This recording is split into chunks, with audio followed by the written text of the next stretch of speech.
Get ready for your daily dose of marketing strategies and tactics from entrepreneurs with the guile and experience to help you find success in any marketing capacity. You're listening to Marketing School with your instructors, Neil Patel and Eric Su. Welcome to another episode of Marketing School. I'm Eric Su. And I'm Neil Patel. And today we are going to talk about the art of speaking, how to market your business from a stage. So Neil, how long have you been speaking for? Over 10 years. And how did you start initially? Because you weren't good in the beginning, right? I just kept speaking and then you naturally get good at it. Did you join Toastmasters or anything? I didn't join Toastmasters. I naturally have a personality where I'm not that shy. Yeah. So I just go and talk. And I'm big on when people speak, and I made this mistake when I did my first speech, I created all my presentations, I rehearsed what I was going to say slide by slide, and then I went and I spoke on stage. Mm-hmm. When I did that, people felt like I sounded like a robot. Nowadays, I put the notes, or I more so create my slides, and I don't rehearse what I'm going to say per slide. Heck, I don't even rehearse at all.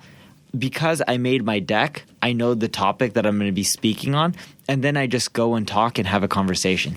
Right. So I think Neil and I operate in the same boat here. We think about what is the story, first of all? What are you trying to convey? And also what I make sure I ask the organizers is, who's in the audience and what is a home run to them? And then I tailor to talk that way, right? Because, sometimes, let's say I'm speaking back to back at different kind of events.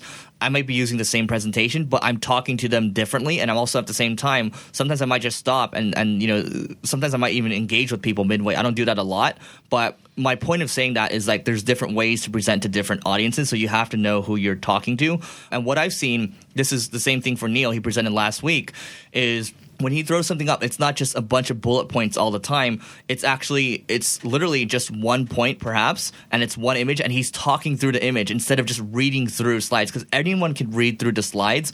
At that point, you're no longer talking to the audience. You're just kind of regurgitating what's already there. And at that point, there's no point of you even being on the stage. Right, Neil? Yeah, that's correct. And what's funny is Eric and I, we sell on stage by educating. So we'll teach people, help them solve their problems. We may mention our company, but we don't do a hard sell. I've never seen you do a hard sell, and I haven't either. And it works well for us, but you have to find what's right for you.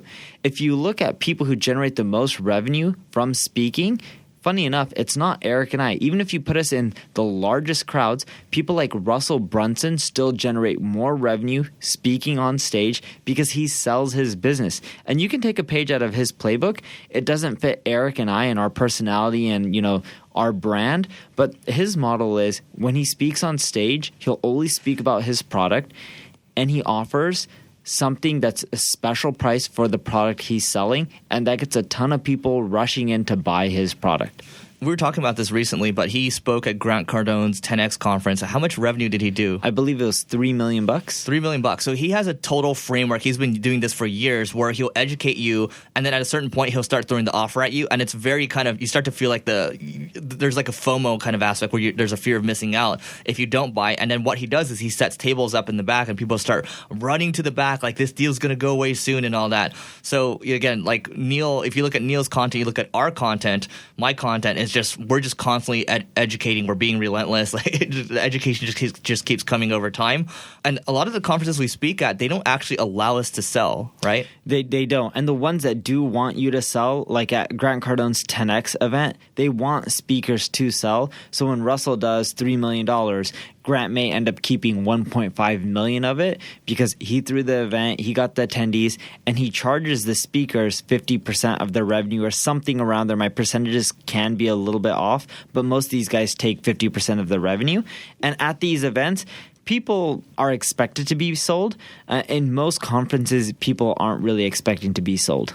Yeah, and I was just talking about this recently with a friend, and he mentioned how he was going to go speak at a conference, well-known guy in the internet marketing space, and what he found was he was ambushed. Everyone was selling on stage, and the audience was not happy about all the people that were just selling because they paid to be there, they're spending their time there, and everyone just it's a pitch fest. So he actually reluctantly backed out at the last minute and said, "Hey, I can't put my brand in front of this."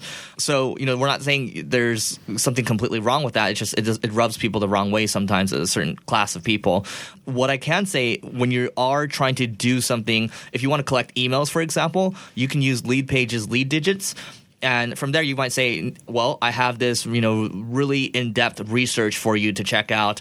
And you can just put in marketing to 33444, just text it, and then you'll get an email. That way you can collect email addresses. That's one way that I've done it in the past, but I haven't directly sold ever, and neither has Neil. Yeah, the easiest way to collect leads when you're speaking and selling on stages, just telling people, do you want the deck? Here's the URL.